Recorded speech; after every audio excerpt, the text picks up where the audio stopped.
Kailangan niya ang tulong ng mga PDP senators at ng kanilang mga guest candidates.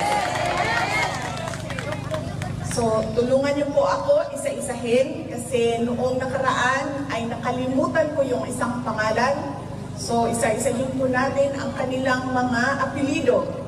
Una po ay si Senator Bongo. Pangalawa ay si Senator Bato de la Rosa. Ang sunod po ay si Senator Attorney Jimmy Bondo. Ang susunod ay si Senator Attorney J.V. Hinlo. Ang susunod ay si Senator Attorney Raul Lambino.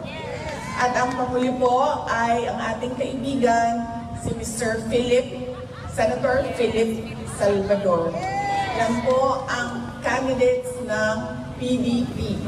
At ang kanilang mga guest candidates ay unang-una si Senator Attorney Rodante Marcoleta, si Senator Attorney Vic Rodriguez, Senator Pastor Apollo Kibuloy, at ang panghuli ay si Senator Dr. Richard Mata.